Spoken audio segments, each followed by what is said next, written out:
continuidade à nossa aula sobre argumentos, né? A gente parou aqui falando desses exercícios 7 e a gente estava falando a respeito de argumentos indutivos e argumentos dedutivos, né? Então, dando continuidade, vamos falar agora de validade e fundamentação.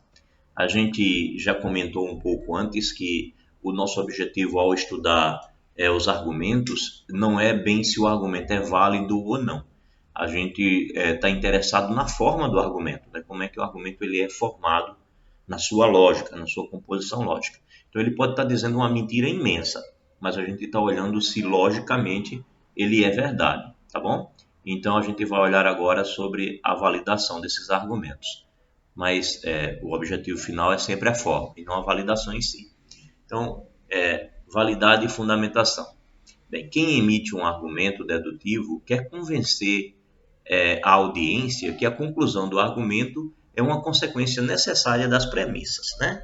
Então, quem quer convencer o outro e está argumentando, ele cita algumas hipóteses, e aí, se essas hipóteses são verdadeiras, ele chega a uma conclusão para tentar convencer as pessoas de que aquilo que ele está argumentando é verdade. Então, para ver se um argumento é realmente convincente, devemos analisá-lo de dois pontos de vista. Primeiro, com relação à forma, e depois quanto ao conteúdo. Então, tem a forma para olhar, como comentamos há pouco. A forma é o que de fato nos interessa, tá? A gente está de fato interessado na forma, né? A gente não está aqui trabalhando se o argumento é verdade ou não, a gente está de olho na forma. Mas vamos dar uma olhada um pouco na validade ou não do argumento, né? Então, vamos ver.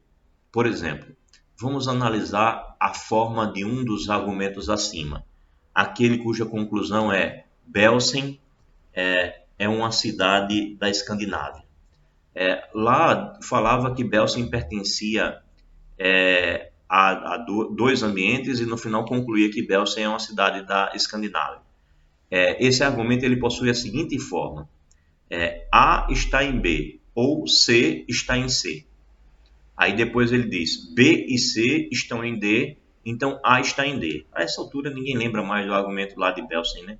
Nem eu lembro. Então vamos voltar lá no argumento de Belsen para entender porque a estrutura de fato é essa, tá? Mas lembre-se, a estrutura é A está em B ou está em C. Aí depois B e C estão em D. Então a conclusão é que o A está em D. Vamos ver se é isso mesmo.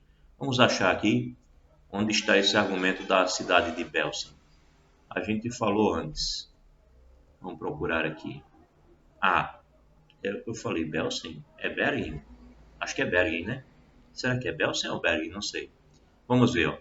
A é uma cidade da Noruega ou da Suécia. Ou seja, A está em B ou está em C. Aí, Noruega e Suécia são países da Escandinávia. B e C estão em D. Então, conclusão, A está em D, tá?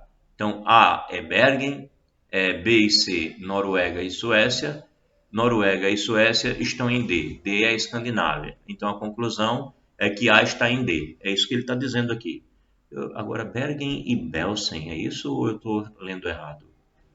Belsen aqui e Bergen lá. Bem, não sei qual dos dois nomes é o correto. Depois a gente faz uma pesquisa para descobrir. Bem, seguindo em frente, então, entendido que a estrutura é essa, né?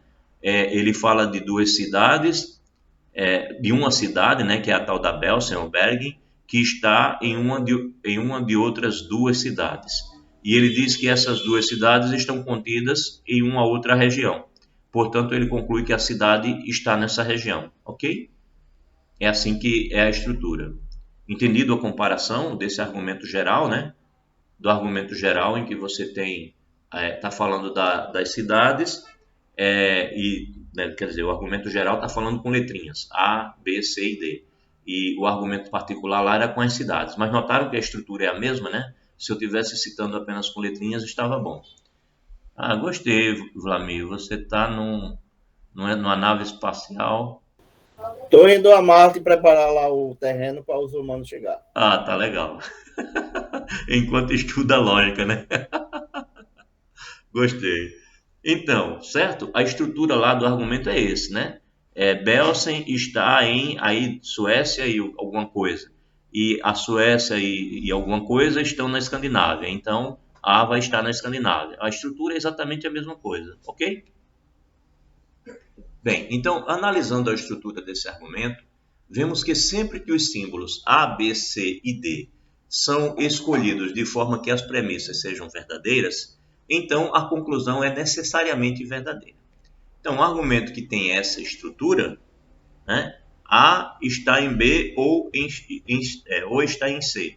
B e C estão em D, então conclui que A está em D, vai ser sempre verdadeiro quando a gente tiver certeza de que as duas premissas são verdadeiras. Se as duas premissas são verdadeiras, obrigatoriamente o argumento será verdadeiro. Bem, em geral, dizemos que um argumento dedutivo é um argumento válido. Bem, agora, outra classificação que a gente pode fazer, né? A gente pode dizer que o argumento é válido. Repito, não é nosso objetivo principal de estudo. A gente está mais interessado na forma, mas a gente precisa entender que um argumento pode ser válido ou não, né? Então, quando é que ele é válido? Se ele toma uma forma na qual é impossível que a conclusão seja falsa. Então, se é impossível que a conclusão seja falsa, esse argumento é dito um argumento válido. Ora, então, se a conclusão puder ser verdadeira em alguns casos, mas falsa em alguns outros casos, a gente não pode dizer que o argumento é válido. Ele só é válido se é impossível que a conclusão seja falsa, tá? Então, se amarrem muito mais a essa forma de pensar. Quando é que ele é válido? Quando é impossível que a conclusão seja falsa. Se é possível que ela seja verdadeira, mas existir um mínimo de possibilidade em algum caso em que ela seja falsa, então o argumento não é válido. Tá bom? Isso é importante para a leitura da política, eu acho isso ótimo, né? Que às vezes o cara diz uma coisa e diz assim, olha, isso sempre acontece. Aí você vai dar uma olhada direitinho e diz, não, pode acontecer de falhar nisso ou nisso, então não é um argumento válido, né? Isso é muito usado no cotidiano, na vida em geral, o cara criar um argumento que é válido para a maioria dos casos, mas não é válido sempre, né? Então é preciso tomar sempre cuidado. Bem, se um argumento é válido ou inválido, é apenas uma questão de forma, não de conteúdo. Por exemplo, o argumento Marcos é brasileiro ou chileno. Brasil e Chile estão na Ásia. Marcos é asiático. Então, esse argumento ele possui a mesma forma do argumento anterior, né? A está em B ou C. B e C estão em A. Logo, vamos chamar de M, né? M está em B ou C. B e C estão em A. Então, M está em A. Tá? É a mesma estrutura desse argumento anterior, né? A está em B ou C, B e C estão em D, então você conclui que A está em D. Então, a forma é essa aqui. A forma está exatamente a mesma. Portanto, trata-se também de um argumento válido. O argumento é válido, ok? O argumento é válido. Eu não estou te dizendo que a informação que está lá é verdadeira, mas o argumento é válido. Se forem verdades as duas hipóteses, e na matemática, quando a gente diz isso aqui é hipótese, isso daqui também é hipótese. A princípio, hipóteses sempre são válidas, tá? É claro que você destrói totalmente o argumento, o teorema que estiver sendo demonstrado, se você mostra que uma hipótese não é verdadeira. Então é muito comum, às vezes, você demonstra um teorema, por exemplo, num trabalho de doutorado, você vai lá e faz uma afirmação, demonstra um teorema, e vem alguém, espero que não na banca de defesa, né? Tem que acontecer antes, porque se na banca de defesa acontecer, você vai ser reprovado. Então você demonstra um teorema, quer dizer, pode não ser reprovado, pode ser que só mude o teorema. Você demonstra um teorema, mas tem uma hipótese que não é verdadeira. E aí o que você tem que fazer? Você vai ter que mudar a hipótese e ver que conclusões você chega. De repente, mudar a hipótese pode impedir a conclusão que você queria chegar, e aí você tem que mudar a conclusão, tá certo? Mas se você considera que as hipóteses são verdadeiras, o argumento ali vai ser sempre, por mais que ele seja falso de fato, mas a estrutura do argumento é sempre válida. Então, se as hipóteses são consideradas verdadeiras, o argumento ali tem uma conclusão, apesar de falsa, mas o argumento ele é válido. Então, se Marcos é brasileiro ou chileno e o Brasil e Chile estão na Ásia, Então, Marcos é asiático, não se discute. Bem, mas quando analisamos o conteúdo, não a forma, mas sim o conteúdo, vemos que a segunda premissa é falsa, né? Ou seja, Brasil e Chile estão na Ásia. Essa segunda premissa é falsa. Então, o que acontece? Neste caso, dizemos que o argumento é um argumento válido, mas infundado, tá? Ele é válido, mas ele não é bem fundamentado, ele é infundado, pois uma das premissas que deveriam suportar a conclusão, ela é falsa.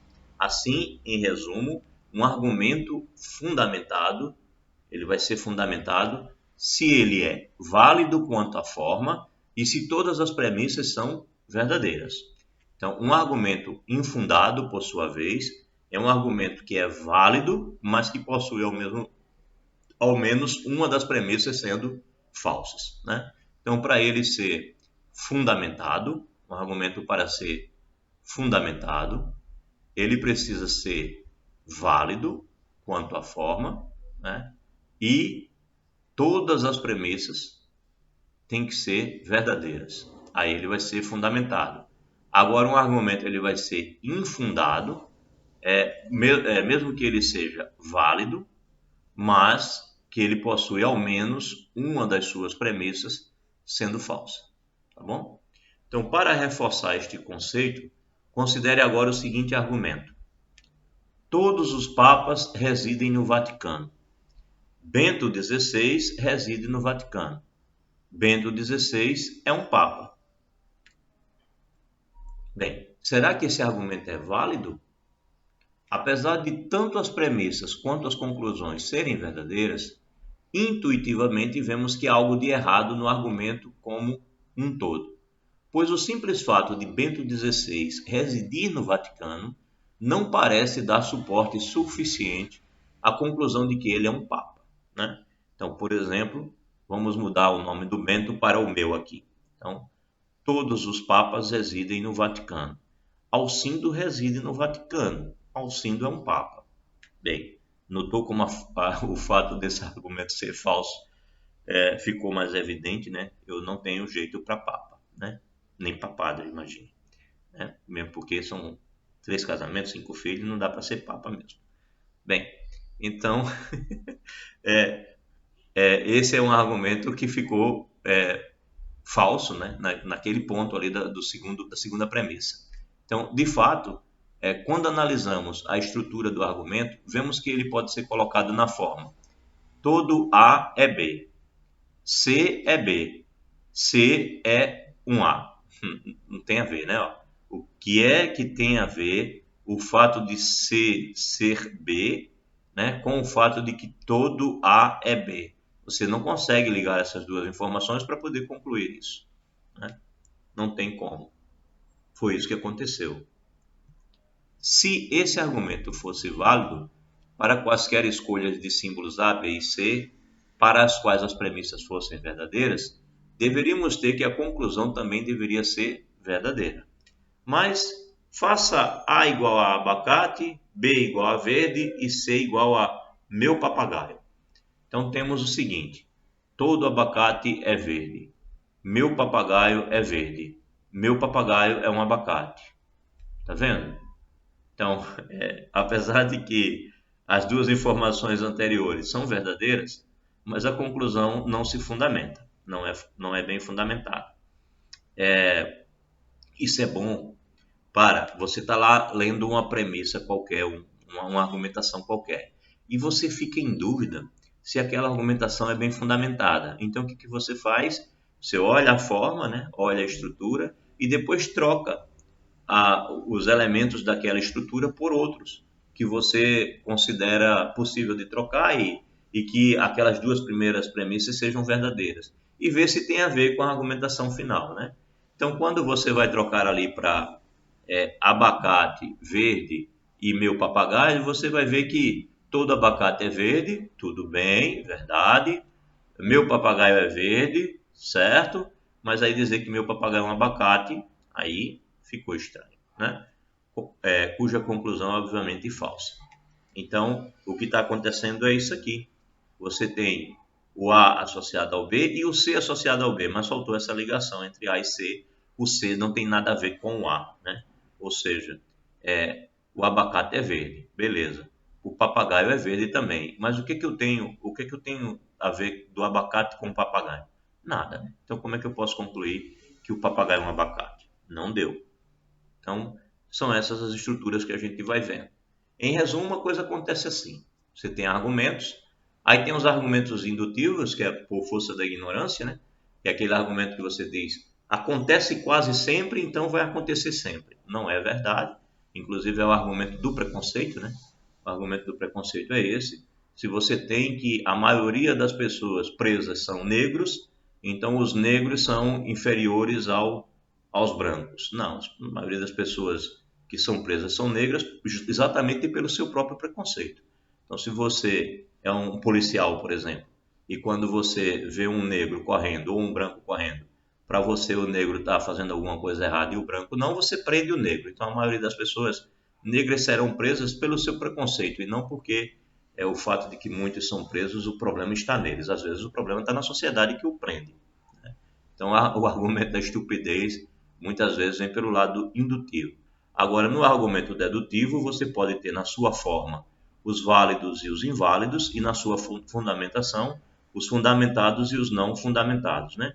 Os inválidos já são inválidos por natureza, e os válidos podem ser bem fundamentados ou não fundamentados. Então, é essa estrutura que você percorre na argumentação, estrutura natural. E se você estiver no meio de uma discussão, né, tem até um livro que diz assim, como você ganhar sempre numa discussão.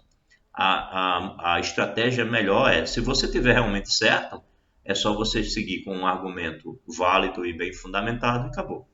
Mas se você está querendo convencer o outro de algo que você sabe que você está errado, a ideia seria você pegar um argumento válido e aí na hora da fundamentação você tentar fazer uma fundamentação confusa, né? Que a pessoa não consiga perceber que ela não funciona. Às vezes até usando argumentos indutivos nessa fase aí. Né? Não estou aqui para ensinar como convencer os outros de coisa errada, né? Mas é mais ou menos essa a ideia. Bem, aí ele faz um teste rápido. Um argumento fundamentado é um argumento dedutivo que é válido e cujas premissas são verdadeiras.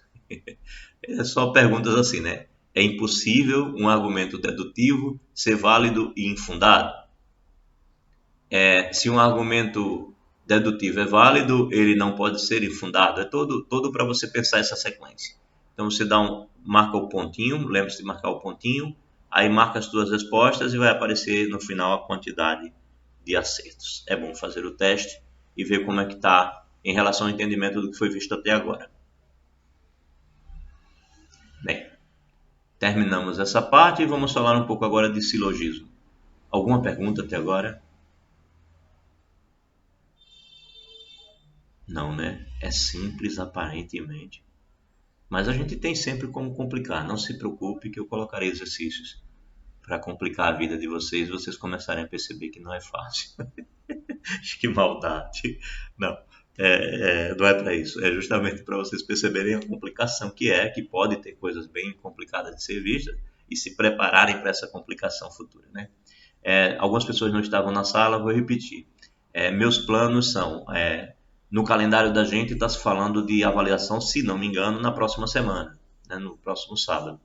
Eu não quero pegar os nossos sábados, que são úteis para a aula, para a gente discutir a teoria, e ficar colocando prova, tá? Eu acho que a gente tem poucos encontros, e acho que a gente deveria aproveitar esses encontros para a gente olhar a teoria e entendê-la. Então, eu estou pensando em dou aula normal no próximo sábado, e aí no domingo ou no final do sábado mesmo, ou depois logo da aula, eu mando as provas para vocês e vocês têm de um sábado até o outro para me mandar, ou até o outro domingo, de um domingo ao outro mais ou menos. Fica como se fosse uma lista de exercício para vocês me entregarem, né? Só que é uma lista de exercício individual, com questões diferentes para cada um, como eu já disse, vou ficar variando aí mando para vocês. Estou com dúvida também. Analisa a sua forma. Professor, o Carlos fez uma pergunta aqui no chat. No Tá. caso, só será verdadeira se a conclusão tiver a ver com a realidade? Não, se é o que você tem para classificar aí é o seguinte, né? Você olha para o argumento e você, a primeira coisa para você classificar é se ele é indutivo ou dedutivo. Aí, se ele for indutivo, não tem o que se discutir sobre ser válido ou não ser válido. Argumento indutivo não se discute validade. Por quê? É como aquela argumentação lá do início.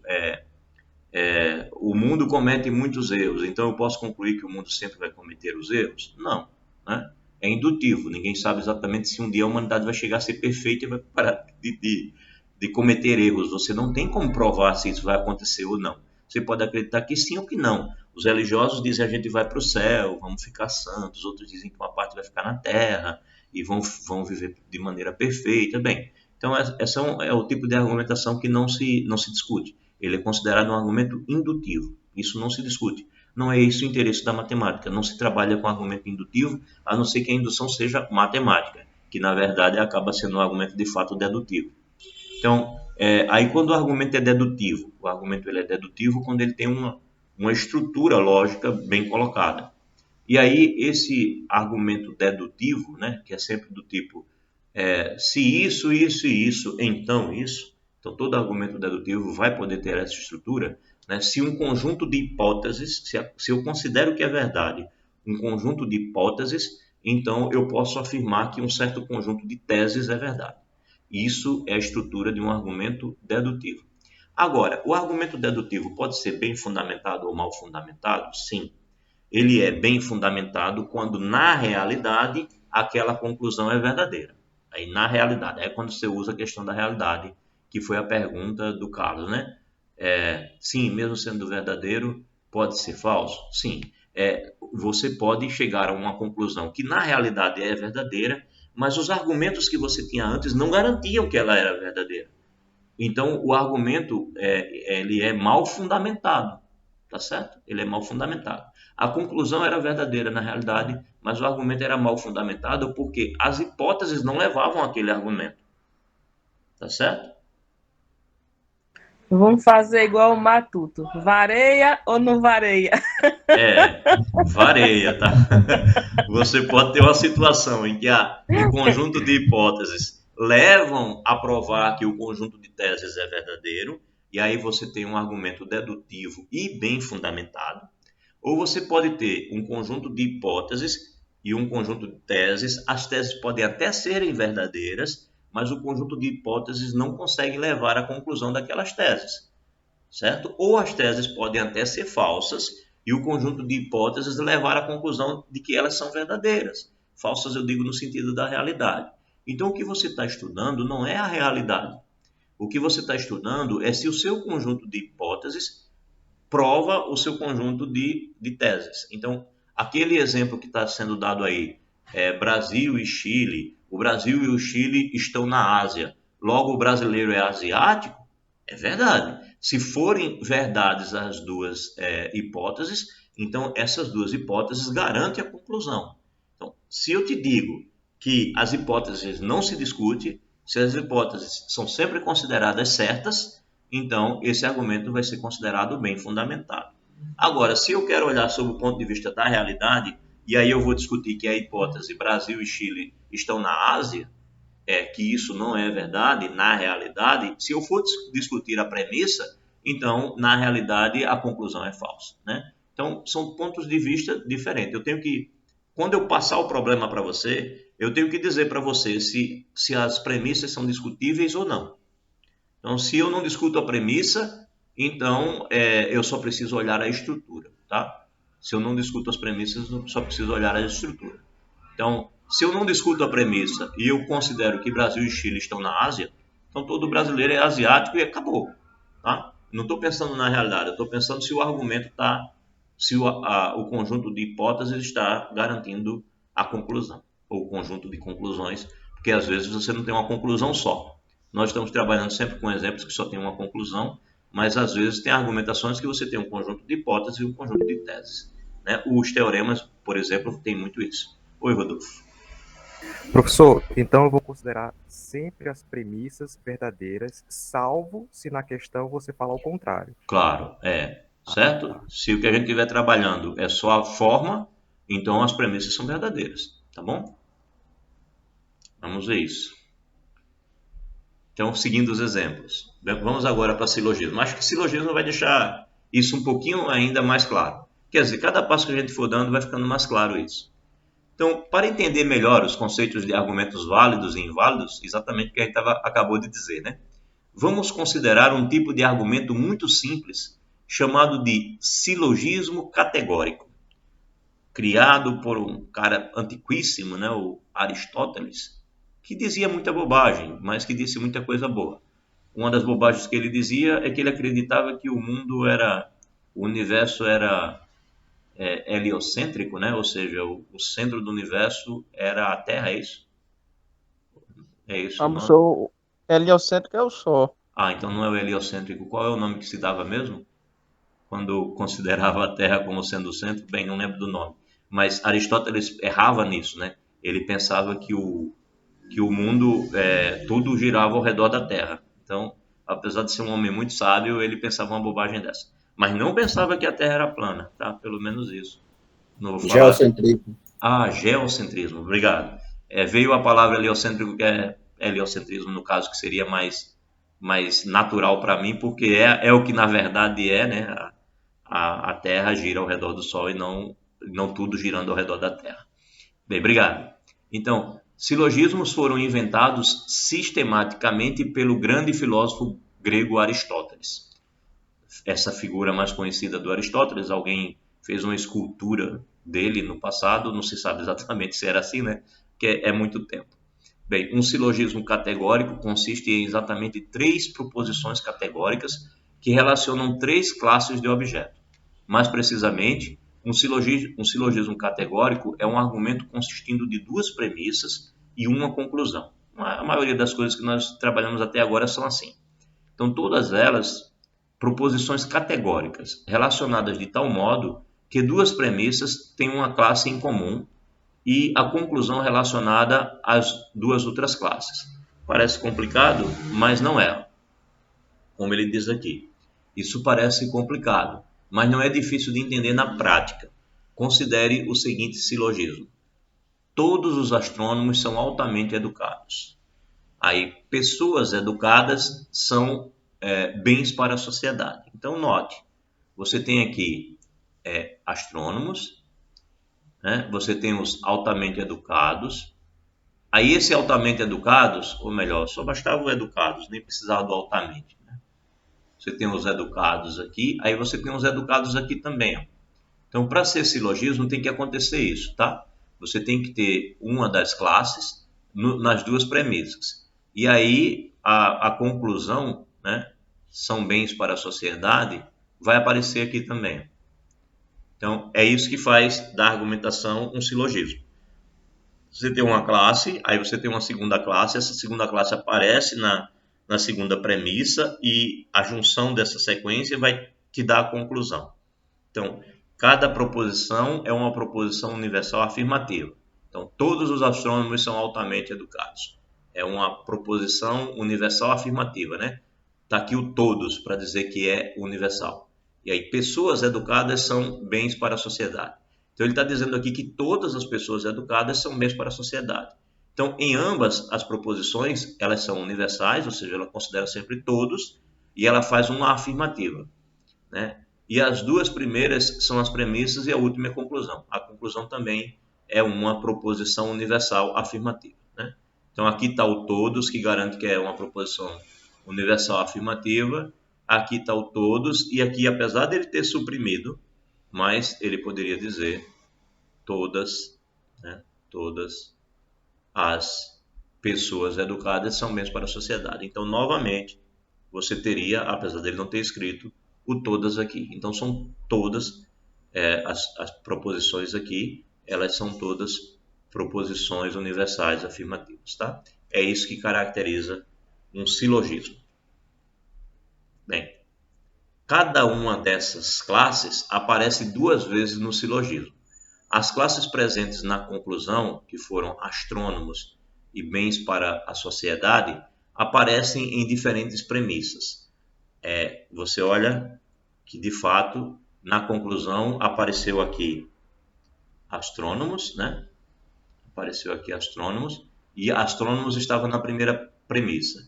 E são bens para a sociedade, aparece na segunda premissa. Então, como ele está te dizendo aqui, as classes presentes na conclusão, astrônomos e bens para a sociedade, aparecem em diferentes premissas. Então, uma aparece na primeira, outra na segunda.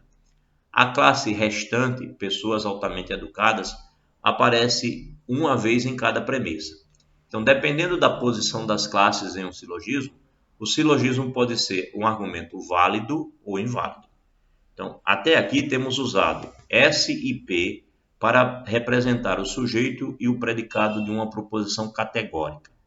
Agora vamos restringir o uso de S e P para sujeito e predicado da conclusão de um silogismo e introduzir o símbolo M para representar a terceira classe. Então, para a gente verificar um silogismo, a gente vai usar o S para o sujeito da conclusão, vai usar o P para o predicado da conclusão e o M para a classe comum às duas premissas, ou chamado termo médio.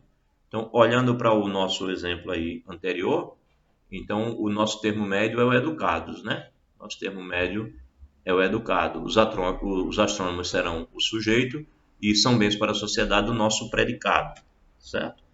Então, vamos usar essa simbologia aqui para poder fazer o estudo do silogismo.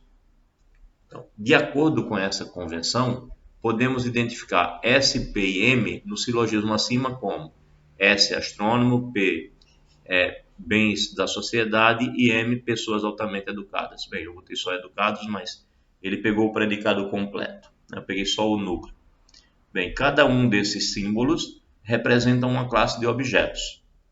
O silogismo que usamos de exemplo segue o seguinte modelo formal. Se todo S, né, todo astrônomo, é M, ou seja, é pessoa altamente educada. Então, todo M, ou seja, toda pessoa altamente educada, é P, ou seja, é um bem para a sociedade. E aí a conclusão, todo astrônomo é bem para a sociedade, ok? Então, é essa a estrutura do nosso silogismo exemplo.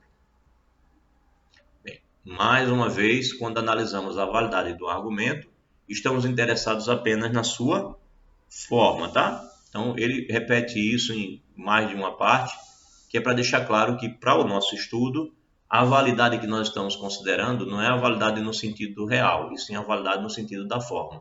Ou seja, não estamos interessados no seu conteúdo, estamos interessados na forma. Então, as premissas podem ou não ser verdadeiras.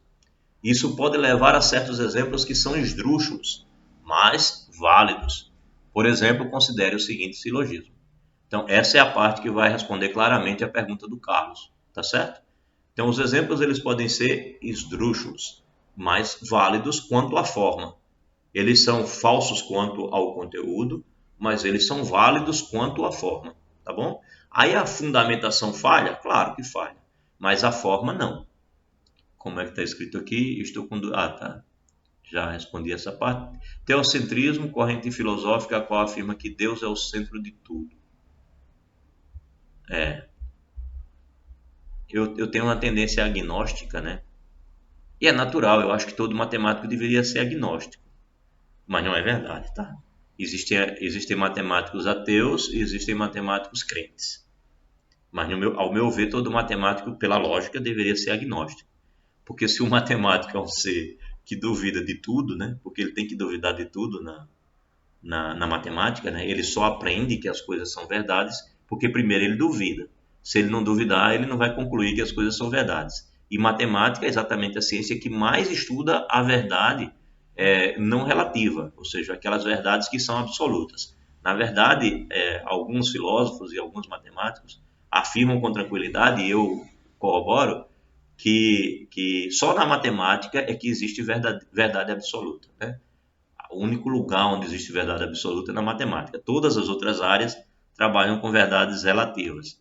Então, se o matemático exige verdade absoluta, ele nem pode ser crente, nem pode ser ateu, né? Ele tem que ser agnóstico, né? Que é o que o pessoal chama O pessoal chama as pessoas que não definem se Deus existe ou não. Eles apenas dizem assim, no meu caso, eu digo o seguinte, eu gostaria muito que ele exista, né? Então o que eu tenho é a esperança do esperançar, né? Do Cortella, né? Não é aquela esperança de, estou esperando. É uma esperança de dizer assim, eu vou agir como se ele existisse. Então, é uma esperança que me move, é uma esperança que me faz agir.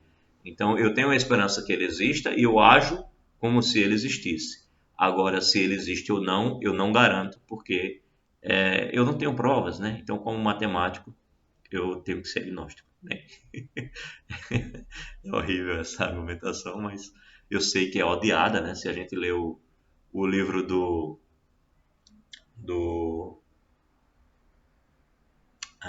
como é o nome daquele livro, do autor do Príncipe, do livro O Príncipe. Alguém lembra? Eu lembrei do nome do livro, esqueci do nome do autor. Alguém lembra para me dizer aí? Maquiavel? Maquiavel, pronto. Então, se você for ler o livro do Maquiavel, o que eu acabei de fazer me ferra totalmente, né? Porque Maquiavel é bem claro. O príncipe, ele deve ser religioso, né? O príncipe deve acreditar em Deus.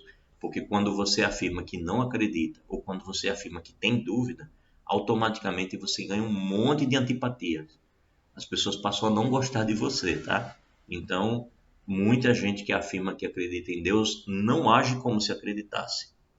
Eu conheço muita gente que se afirma religioso, mas que tem um comportamento totalmente distinto do que a religião dele deveria pregar.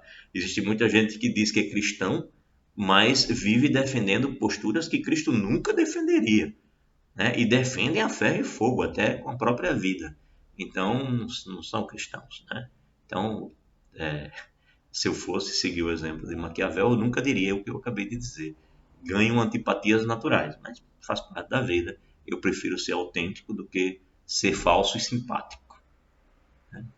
Então, seguindo em frente, bem, então não é o conteúdo que nos interessa, e sim a forma. As premissas podem ou não ser verdadeiras. Isso pode levar a certos exemplos que são esdrúxulos, mas válidos. Por exemplo, considere o seguinte silogismo. Todos os cães são seres altamente educados. Todos os seres altamente educados praticam nado sincronizado. Então, todos os cães praticam nado sincronizado. Válido. Válido. Válido por quê? Porque eu não estou interessado no conteúdo. Eu estou interessado na forma. Então, na forma, o que está dizendo?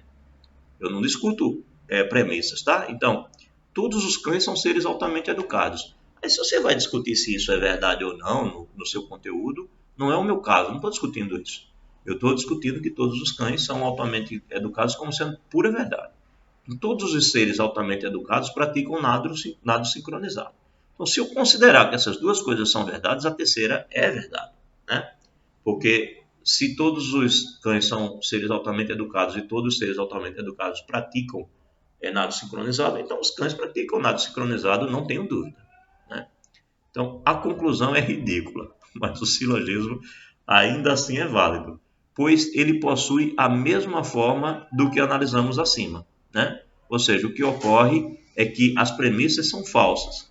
Em resumo, para facilitar a análise da validade de um silogismo, devemos ignorar o conteúdo e nos concentrar apenas na forma, né? Então, você não discute se essas premissas são verdadeiras. Você olha só a forma para saber se o argumento é válido. Eu não disse que o argumento está bem fundamentado, nem que a informação que ele traz, o seu conteúdo é verdadeiro.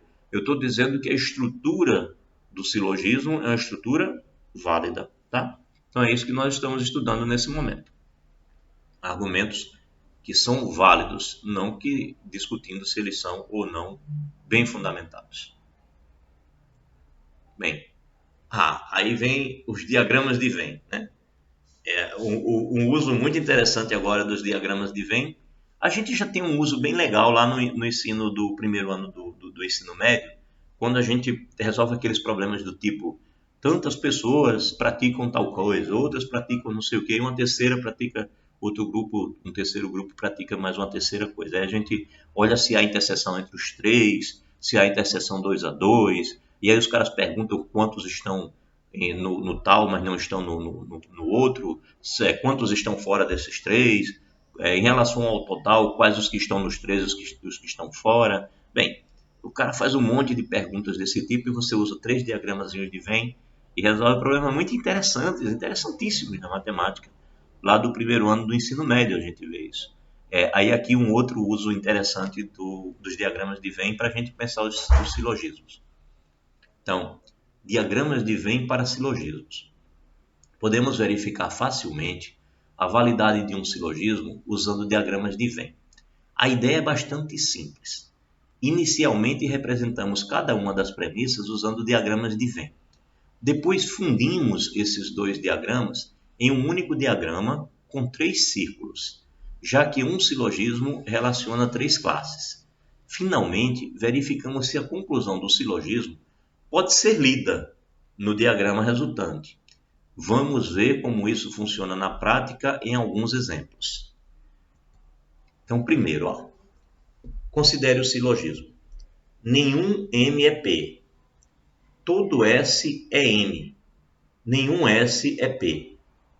Então, nenhum M é P, todo S é M, nenhum S é P. Então vamos lá, vamos usar diagrama de Venn para fazer essa análise. Inicialmente, representamos as 2 premissas usando diagramas de Venn, como discutimos no capítulo anterior. Então, ele disse que ia rachurar a parte que tivesse vazia, né? Então, você está aqui com o M e está aqui com o P. Esse diagrama aqui pontilhado vai ser o S, mas ele não está olhando para o S agora. Ele está olhando o M e o P, tá? Ele sempre pega esse primeiro que vem aqui, o M, que vai aparecer nos 2, e relaciona com cada um dos 2, né? Então, primeiro o M com o P e depois o M com o S. Então, quando ele olha para essa afirmação, nenhum M é P, o que ele está dizendo é que a interseção entre o M e o P é vazia. Aí ele rachurou aqui essa parte. E aqui a informação todo S é M. Isso significa dizer que quando você olha para o diagrama do S, ele é todo vazio onde ele não for M. Então, essa parte é a única parte onde há elementos. Aqui não há elementos, tá? Então, nenhum M é P, o vazio é aqui, né, na interseção entre o M e o P. E todo S é M, significa dizer que a parte do S que não é M é vazia. Ficou claro aí? Nenhum M é P, o vazio está na interseção entre o M e o P. Todo S é M, a parte que está no S e não tiver no M é vazia. Certo? Ok. Então vamos lá. Aí ele disse que a gente deve fundir os 2. Então vamos fundir. Aí quando você faz a fusão, perceba, juntamos esse com esse, tá? Fizemos a fusão dos 2, ó. Bom? Então o do S era essa parte e o do M era essa parte, né? Aí você juntou os 2, faz um diagrama só. Então note que representamos a classe M como um terceiro círculo que intersecta as classes P e S, né? Então está aqui a P e S, juntamos os 2. Utilizamos um círculo tracejado apenas para guardar o lugar da classe restante. Então, a seguir, fundimos os 2 diagramas, pintando aquelas regiões que estão rachuradas em 1 ao menos, pintando aquelas regiões que estão rachuradas em 1 ao menos um dos diagramas que representam as premissas. Ficou horrível essa redação, né? Bem, mas o que ele está dizendo é que ele juntou aqui os 2 e aqui está as partes que são vazias, né? Então, a pergunta agora é, o que ele disse que tinha que fazer? Ele disse que depois que você junta, né, finalmente verificamos se a conclusão do silogismo pode ser lida no diagrama resultante, né? A ideia é bastante simples. Inicialmente, representamos cada uma das premissas usando diagramas de Venn. Depois, fundimos esses 2 diagramas em um único diagrama com 3 círculos, já que o silogismo representa 3 classes. Aí, finalmente, verificamos se a conclusão do silogismo pode ser lida no diagrama resultante. Então, agora estamos no passo de tentar ler isso aqui, né? A gente quer ver se a gente consegue ler. Bem, podemos agora tentar ver se a conclusão pode ser lida do diagrama.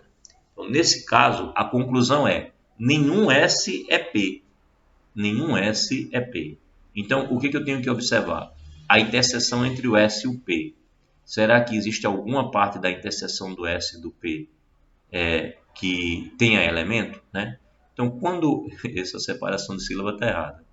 Quando olhamos o diagrama, não sei se é para dígrafos, quando olhamos o diagrama, vemos que a única região de S que não está rachurada, a única região do S que não está rachurada, que é essa aqui, do S que não está rachurada, e que, portanto, pode possuir membros, não está no círculo que representa a classe P. Então, a única parte onde tem elementos para S é essa aqui. E essa parte que está aqui não está dentro do P. Portanto, a conclusão segue das premissas e o silogismo é válido. Então, a afirmação é que nenhum S é P. Aí você olhou para o S e viu o que sobrou branco, que é onde os elementos podem estar. São esses. Eles estão em P? Não. Então, é verdade que nenhum S é P. A conclusão é válida. Assim você conclui que o silogismo é válido. Ok? Uma vez, eu dando aula, eu de vez em quando falo coisas assim, né? Eu vou colocar uma vírgula aqui, porque isso é uma oração apositiva. Eu vou colocar uma vírgula aqui porque eu vou fazer uma oração subordinada conclusiva, e aí ela é separada sempre por vírgula. E às vezes eu cito uma ou outra regra da análise sintática e morfológica. E eu não sou um expert nisso daí, claro, eu sou um usuário só da língua. Mas interessante é que, vou até dividir com vocês a minha alegria. A minha filha acabou dia 4 agora, anteontem, acabou de receber a notícia de que foi selecionada para o doutorado na USP, doutorado em literatura. E, assim, esse meu zelo pela linguagem foi uma coisa que sempre esteve presente em mim, veio do meu pai. Meu pai era um cara que só estudou até o fundamental, mas gostava de ler. Para vocês terem uma ideia, quando eu tinha 9 anos, ele pegou o livro Ben-Hur e colocou na minha mão para eu ler, e eu me senti desafiado. Infelizmente, muitas crianças de 9 anos hoje em dia não se sentem desafiadas com isso. Mas ele me deu um livro grosso e com a linguagem super rebuscada, difícil. O cara passa 2, 3 páginas para dizer que os 3 reis magos estão chegando perto de Jesus Cristo, né? Então, uma linguagem super rebuscada, né? Vê-se ao longe uma duna, e aí uma sombra reflete na areia e tal, e isso para descrever que é um camelo que está vindo de longe.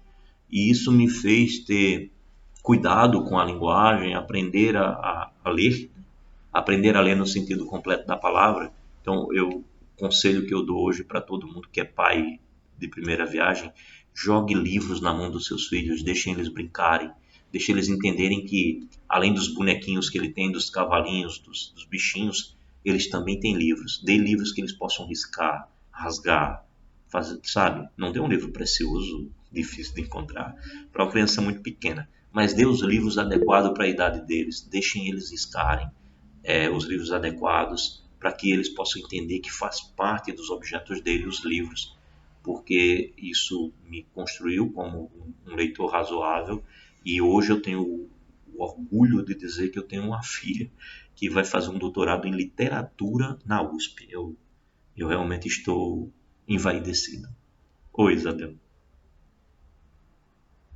Ô, professor, infelizmente a gente tem visto um certo desleixo dos professores de matemática com relação à língua portuguesa, né? A escrita, a própria fala. E a gente vê muito professor escrevendo ainda com certeza pegado, né? Sério? E a gente, quando vê as postagens nos grupos que são da própria escola de professores, a gente não acredita que é professor. Então, o que eu tenho aprendido com o senhor é que ler...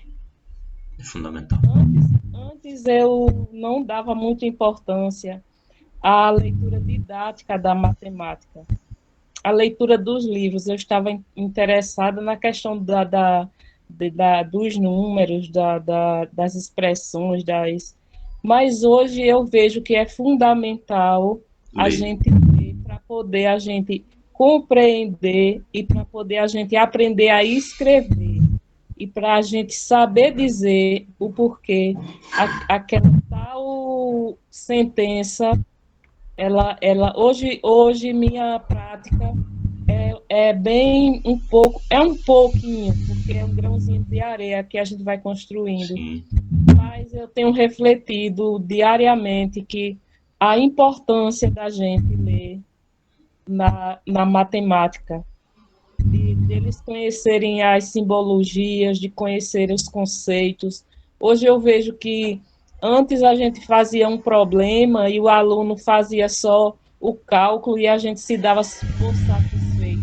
Não.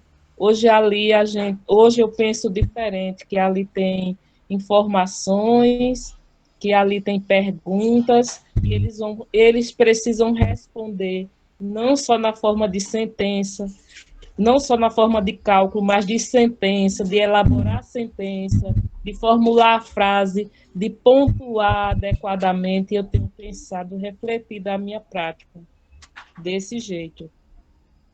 Tá bom. Obrigado, Isabel. Seu depoimento me diz o seguinte: o meu sentimento depois da sua fala é: poxa, missão cumprida, pelo menos em relação a Isabel. Se eu conseguir que isso seja refletido no coração e na mente de vocês todos, seria um sonho. Se todo mundo aqui, quando entrar numa sala de aula, numa próxima vez, pensar isso, cara, eu não posso só escrever as contas na hora que eu faço uma solução. Eu tenho que explicar na hora em que eu escrevo a solução os meus pensamentos, como é que eu cheguei naquela ideia. Sem ser prolixo, você não precisa escrever demais para poder explicar a sua ideia. Frases curtas, né? Considerando o X em tal conjunto, então temos isso. Considerando tal detalhe, concluímos tal coisa. Só isso daí, o aluno entender que ele resolveu um problema de matemática, não é só ele jogar as contas, é usar um X que você não sabe nem de onde veio, né? O cara começa a questão escrevendo lá, 2x mais 5 igual a 4. Aí você pergunta, mas esse X quem é? Não tinha X no enunciado da questão. Se o X estiver no enunciado da questão, né? Considere o elemento X, ou considere o lado do triângulo tal, como na figura. E na figura tem um X, acabou, o X está declarado no enunciado. E o aluno começa a usar o X e precisa dizer de onde veio. Mas se não tem X nenhum no enunciado e ele começa a usar um X fazendo uma conta, você tem que chegar embaixo e colocar assim, quem é o X? Como eu fiz nas provas de vocês, né? Quem é o X? Quem é o Y? Vocês estão fazendo conta com umas letras que eu nunca vi na vida. E é isso, se não tiver no enunciado, você não viu, não existe, entendeu? Então, essa ideia da argumentação, de escrever os detalhes, o se, o então, o porquê, tudo isso faz parte da tarefa do professor de matemática. Então, quando eu começo a dar um curso de estruturas algébricas, a primeira coisa que eu costumo perguntar aos alunos é: quais os livros que vocês vêm lendo? E aí, geralmente, os alunos pensam que eu estou perguntando no livro de cálculo, no livro de geometria. Eu estou perguntando se o cara já leu literatura brasileira. Eu estou perguntando se ele leu o Mulato, sabe? Se ele leu o Ateneu, se ele leu Escrava Isaura, se ele leu... Porque você tem um idioma que é da tua nação, de onde você nasceu. Aprenda a lidar bem com esse idioma se você quer ser chamado professor. Você vai professar conhecimento. E como é que você vai professar conhecimento sem dominar o idioma que você nasceu e que a tua turma vai estar lá usando? Você tem que professar isso bem. Então, tem que saber o idioma sim. E olha, eu tenho muitos defeitos. Eu erro muito. Mas o fato de minhas posturas terem influenciado uma filha a chegar a pensar né, tentar e conseguir ser aluna da USP num doutorado de literatura, já sendo mestre pela UFMG, né, licenciada pela UFAL de Arapiraca, mestre também na área de literatura pela Universidade Federal de Minas Gerais e agora vai ser doutoranda da USP na área de literatura. Eu não influenciei para matemática, eu a influenciei para o acadêmico e ela foi para a área que ela gostava. Isso daí me deixa muito bem, uma missão cumprida também, tá? Então, e eu peço a vocês assim, iluminem os alunos de vocês, façam eles lerem, façam eles conhecerem matemática, façam eles conhecerem o mundo, sabe? Não é o menino lá do Coité do Noia, não é o menino lá do Limoeiro do Anadia, não é o menino lá de Craíbas, ele não está limitado, não. Ele não vai ter que ser cortador de cana, não. ele não vai ter que ficar votando nos mesmos coronéis de Alagoas a vida toda, não. Ele vai embora, ele vai crescer, ele vai se desenvolver, ele vai voltar, vai ser professor das nossas universidades, ele vai ser professor das nossas escolas, ele vai ser professor nos lugares que ele quiser, ele vai ser médico, ele vai ser advogado, ele vai ser o que ele quiser, porque o mundo é dele e quem vai abrir essa porta para o mundo é você, professor. Não é só você, professor da matemática, não, da literatura, da história, da geografia, todo mundo junto. A gente abre porta para esses meninos. Nós temos uma profissão lindíssima, extremamente mal remunerada, extremamente mal avaliada, uma sociedade totalmente despreparada para entender a importância de um professor. Mas se a gente for pensar nisso, a gente não trabalha para essa mesma sociedade. Afinal de contas, é exatamente porque essa sociedade é assim que a gente tem que melhorá-la. Tá? Em tudo, influenciem. Eu não estou dizendo para, como é que o pessoal chama, não estou dizendo para doutrinar, eu estou dizendo para ensinar. Né? Eu ensinei minha filha a estudar, eu não doutrinei ela para ir para matemática. Então você não precisa doutrinar ninguém para nenhuma ideia filosófica, nem de direita, nem de esquerda, nem de nada. Mas indique que eles têm que ler e que eles têm que usar argumentação lógica, parar de ser enganados. Né? Meio mundo de mentira, meio mundo de fake news, e o cara é enganado porque não procura a fonte. Não sabe ler, né? Nossa sociedade não sabe ler. É realmente preocupante. Bem, deixa eu voltar aqui para a minha lógica. Muito obrigado, Isabel, pelo seu depoimento. Me deixa feliz. Então, viu a conclusão que nós chegamos? Nós concluímos que o nosso silogismo é verdadeiro porque ele afirma que nenhum S está em P, e quando a gente juntou os dois diagramas, realmente a parte que está em S, que tem elemento, não está em P. Então, de fato, a conclusão é verdadeiro, o silogismo é válido. Bem, segundo exemplo. O seguinte silogismo é um dos mais usados, ou seja, essa estrutura aqui. Todo M é P, todo S é P, todo S é M, então todo S é P. Né? Olhando como conjunto, o conjunto M está contido em P, o conjunto S está contido no M, então obrigatoriamente o conjunto S está contido no conjunto P. Né? É um conjunto dentro do outro, é isso que ele está te dizendo aqui. Né? Ele está dizendo que todo M está dentro do P. E ele está dizendo que todo S está dentro do M. Então, você tem o S, tem o M e tem o P. Então, ele está afirmando que o S está dentro do P. Né? Tem todo sentido, né? Esse é o tipo de silogismo mais utilizado, segundo o que ele está afirmando aqui. Professor, a Isabel levantou a mão. Não, eu acho que a Isabel não baixou. Ela já tinha falado. Tá. Obrigado, Eliane. Então, para verificar sua veracidade, representamos os diagramas de Venn das premissas. Olha só, esse é um silogismo escrito de maneira genérica, tá? Está usando MPSM, ou seja, ele não está com nenhum argumento do cotidiano, ele está com argumentos genéricos, né? MPSM. Então, para verificar sua validade, representamos os diagramas de Venn das premissas. Então, vamos lá. A primeira, todo M é P. Então, está aqui o M, está aqui o P. O que ele fez? Ele disse que fora do P o M é vazio. Né? Ele colocou vazio.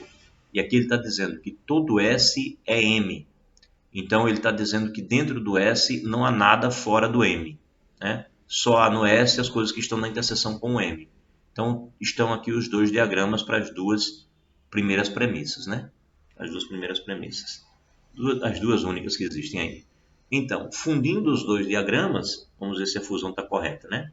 Essa parte com essa parte. Né? Então, vai ser essa parte aqui que vai ser pintada junto com essa, né? Tá bom? Então, vejamos. Tá certo? Tá, né? Essa e essa. Então, fundir os dois diagramas. A única região de S que não está rachurada é essa aqui. A única região de S que não está rachurada é essa aqui. Que não está rachurada é a região comum às três classes. Então, essa parte aqui é a interseção dos três. Né? Então, qual é a conclusão? Todo elemento de S vai estar no P e vai estar no M. Tá certo? Vai estar no P e vai estar no M. Está nos dois. Então, esta região está inteiramente contida em P. E qual é a afirmação que nós fizemos? Que todo S é P. Então, realmente, qualquer elemento que estiver em S vai ter que estar em P. Portanto, o silogismo é válido. é sempre válido. Então, todo silogismo desse jeito, todo M é P, todo S é M, todo S é P, ele é válido. E você pode colocar o que você quiser no M, o que você quiser no P, o que você quiser no S. Tá bom? Então, toda mulher é pobre. Meu Deus. Todo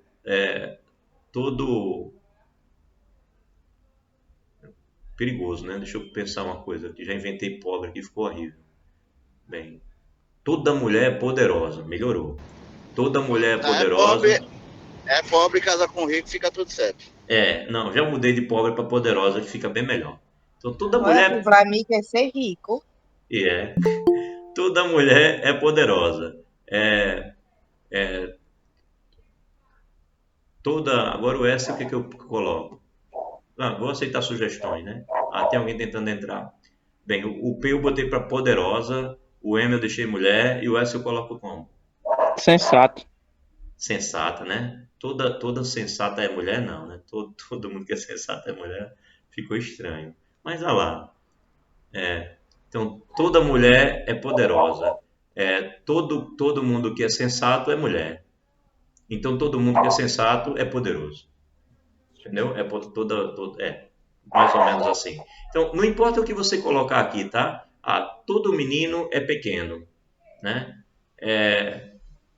Todo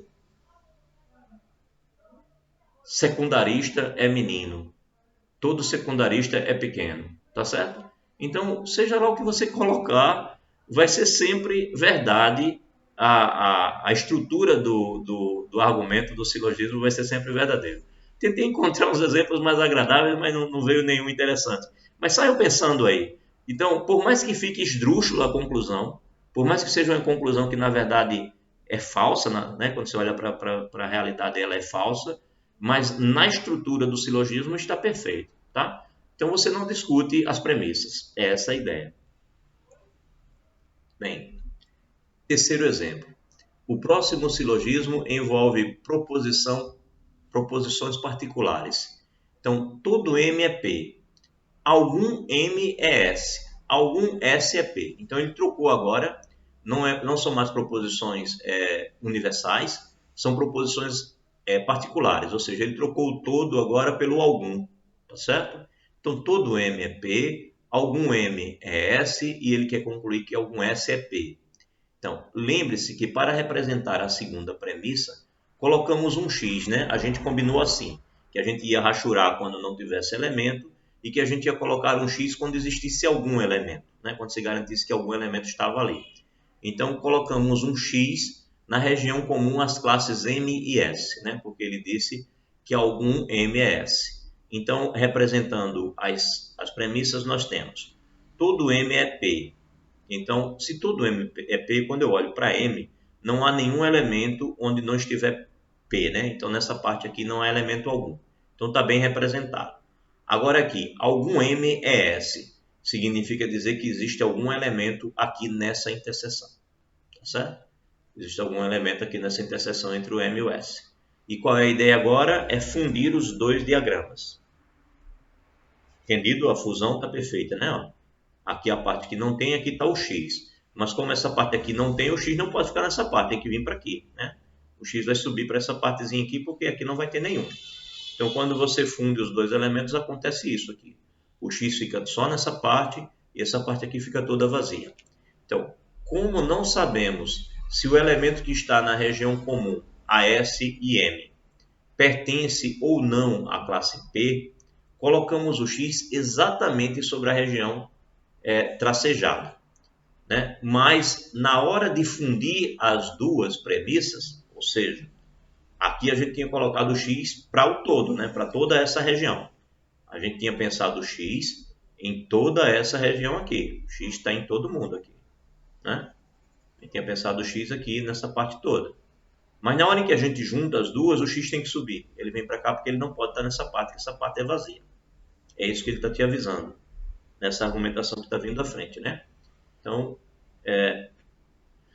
colocamos o X exatamente sobre a região tracejada. Mas na hora de fundir as duas premissas, vemos que o X não pode ficar na região rachurada, porque ela é vazia, né? Ficamos assim na região central apenas, tá? Agora vamos ver se a gente consegue ler a nossa conclusão.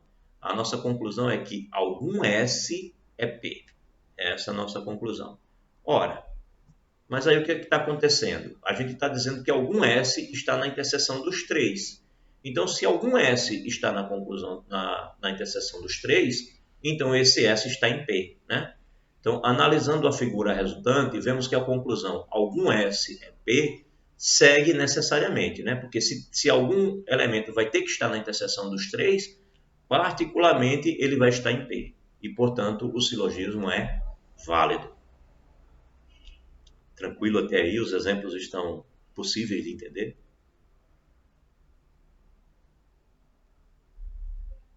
Lembre-se, os exercícios que vão ter que vencer, as avaliações que vão ter que fazer, vai usar essas ideias aí, né? Então, perguntas naturais. Te dou o silogismo e peço para você fazer uma análise por diagrama de Venn se o silogismo é válido ou não, tá? Então, isso que eu estou fazendo agora, falando para vocês da parte achurada vazio, do X, vai ter algum, e você vai argumentar com afirmações universais, com afirmações particulares, e você vai concluir se o argumento é válido ou não, se o silogismo é válido ou não. Isso é uma coisa que vocês vão ter que fazer. Então, é importante que estejam entendendo o que está sendo feito. Carlos, você vai falar alguma coisa?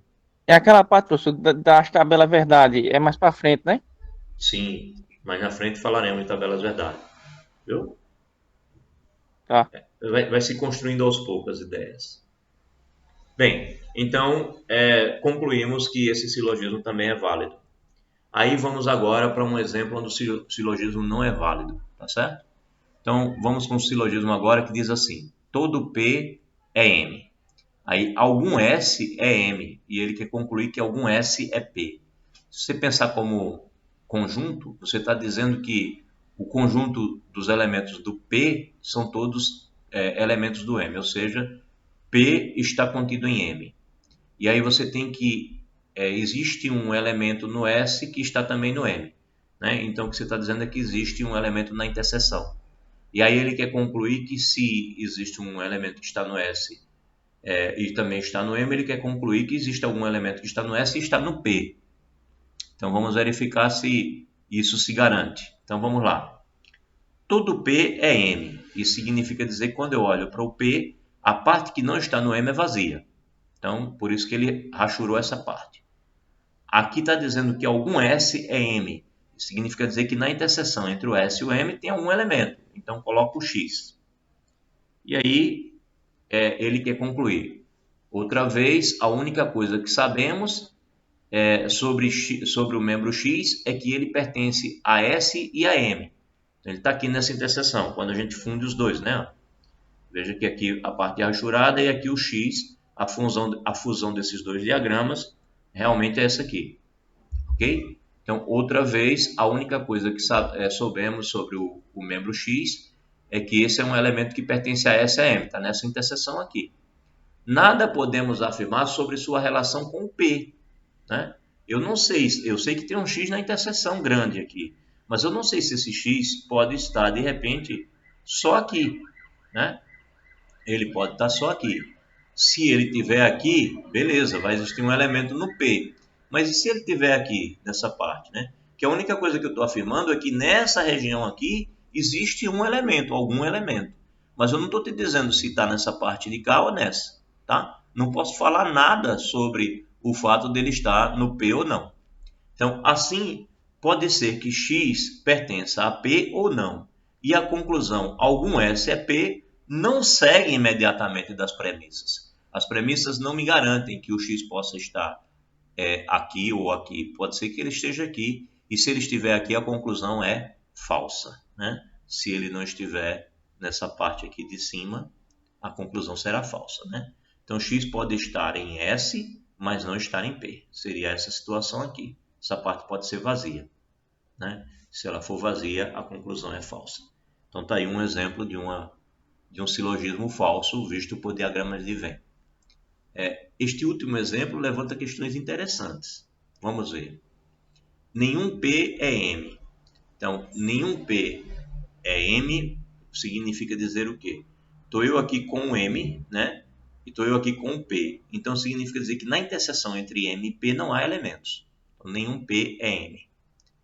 Todo M é S. Significa dizer que não existe nenhum elemento que esteja no M, mas que não esteja no S. A única parte de elementos do M é a parte que também está no S. Portanto, só tem elemento aqui na interseção. Aqui não tem. Tá bom?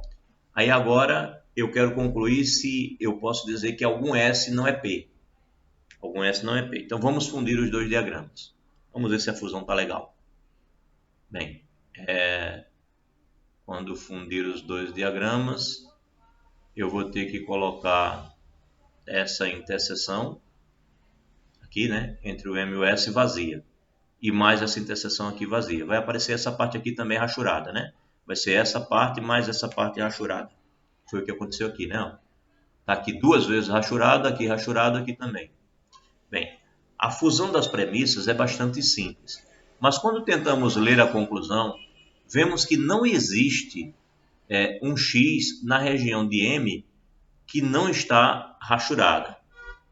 Ou seja, a região do M que não está rachurada é essa parte aqui, né? Vemos que não existe um X, ou seja, não aconteceu de eu garantir que existe algum elemento aqui. Certo? Eu estou apenas garantindo que aqui não existe elemento nenhum, aqui não existe elemento nenhum e aqui também. Afirmar que existe algum elemento aqui, eu não posso. Porque as minhas duas premissas só me garantem que não existem elementos nessa parte que eu rachurei. Mas não garante que existe elemento aqui, não garante que existe elemento aqui, não garante que existe elemento aqui, não garante que existe elemento aqui. Eu não garanto nada disso. Eu só garanto que não existe aqui. Mas qual era a conclusão que eu queria ter, né? Eu não estou conseguindo garantir que exista X naquela parte. Assim, devemos concluir que o silogismo é inválido, pois não podemos ler algum S não é P. Então, eu não tenho garantias de que eu tenho um elemento aqui ou aqui para garantir que algum S não seja P. Né? Pode ser que não tenha elemento nenhum aqui. As minhas afirmações não garantem isso. Entretanto, se soubermos que a classe M possui algum elemento, esse elemento necessariamente está em S. Então, se eu souber que M não é totalmente vazia, isso significa dizer que se ele tiver algum elemento, ele tem que estar aqui. Né? Se ele tiver algum elemento, ele vai ter que estar em S. E não está em P. Então, eu teria a garantia de que há um elemento em M. Se existir algum elemento em M, ele tem que estar em S, mas ele não estará em P. Porque na interseção com o P, o M não tem ninguém. Né? Logo, algum S não é P. Em outras palavras, o silogismo passa a ser válido se acrescentarmos a premissa existe algum M. Então, se eu garantir que existe algum M, ele tem que estar aqui. E se ele estiver aqui, ele não estará em P. Portanto, eu vou poder garantir que existirá pelo menos um elemento em S.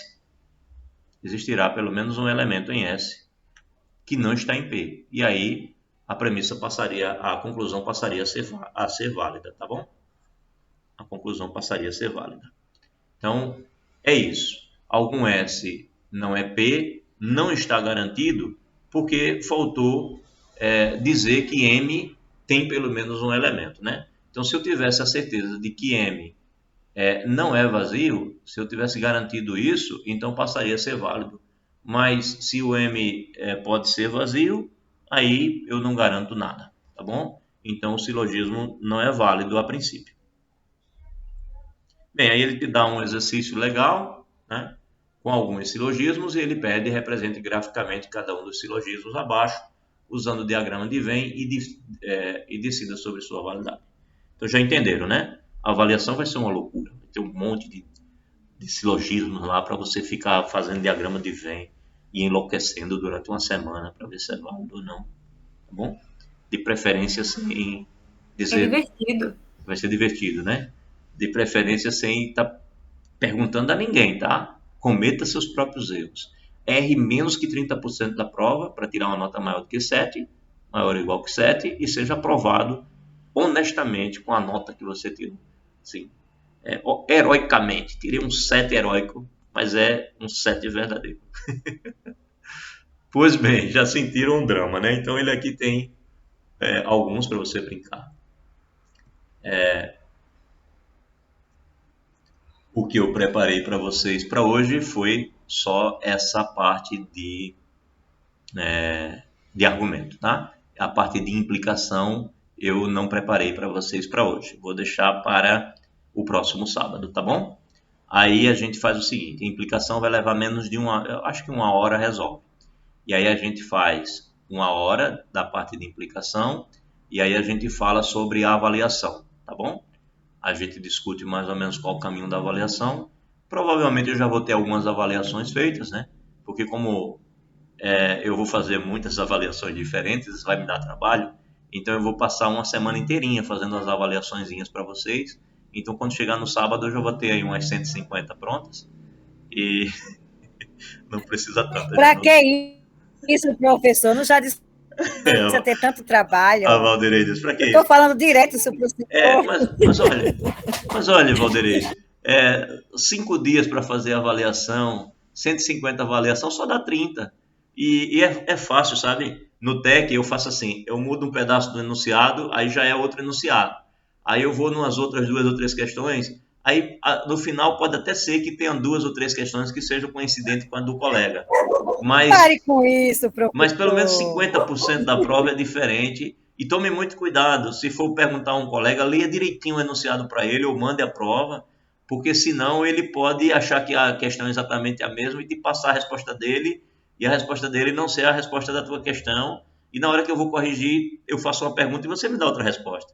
Aí eu vou chegar embaixo e vou colocar assim, essa resposta era a resposta da Valderez, não era a resposta do Vlamir, essa resposta não é a do Carlos.